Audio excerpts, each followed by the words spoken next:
Asxaabta galab wanaagsan waan idin salaamayaa. Waxaan joogaa xaafadda. Beryahan waan iska caajisnaa oo muuqaal iyo saas muuqaal tayo leh ma soo geliyo, marka waxaan isku dayayaa inaan banaanka aado. Marka YouTube-keena beryahani ma dhaqaaqayo, runta marka la isku sheego daawashadiisa is not good. Marka asxaabta muuqaalka qaba sii share gareey, ma fahantay? Anagoo intaan ka subscribe yar ayaan haddana ka views badnayn. Marka please ana soo socono. Asxaabta dan soo baxay mootooyin iyo balaaya qalqalinayaan kowda. Marka isku daya inaad dulqaad muujisaan haddii xataa aad idin ibta dhigaha farta gashta.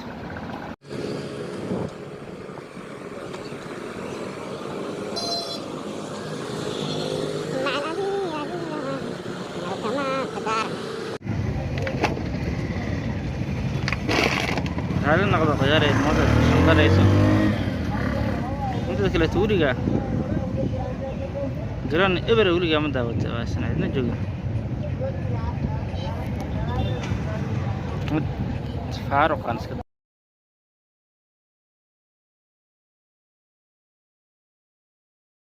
أصحاب وايد السلامي أنا كسر نقطة حافظة جوجا وحسك جو الروابط مركا magaalada ma lagu soo daahi karin. Marka waan soo noqday xaafadan jooga. Marka waxaan rabaa inaan wax yar aan idin sheego.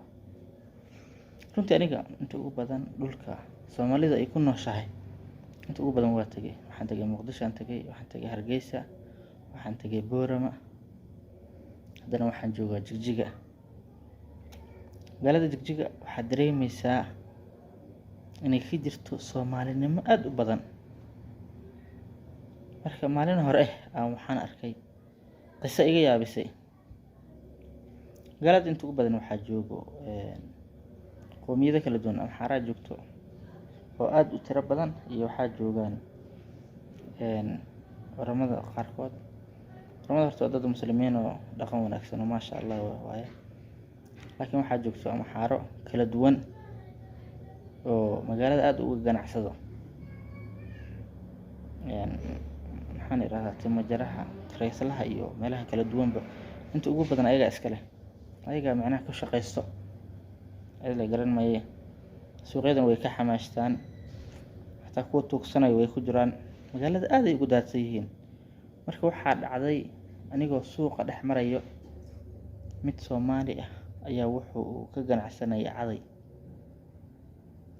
marka uu caday ka ganacsanaya waxaa agtiisa ku ganacsanaya mid kale oo amxaar ah. wuxuu watay marka jaakado iyo waxyaabo noocaas oo gacanta ku waday, sidaas uu ku iibinayay. marka midka Soomaaliga xir wajab yaray aad u caato ahay, laakiin ninkan nin xoogan wuxuu ahay dhiiran. way isdagaaleen, marka way isqabteen. ninka Soomaaliga dhiiranaantiisa ma aragtay inaba caadi ma ahayn. anaga kalsoonidna waa magaalada uu joogo magaalo Soomaaliyeed.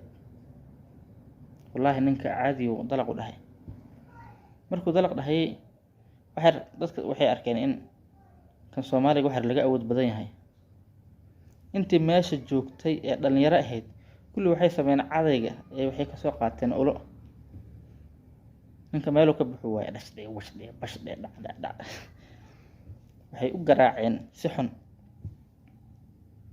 uu ooyay ku dhahay marka wuxuu ku hadlaa fabaxarku wala afkiisas ma fahmeenine.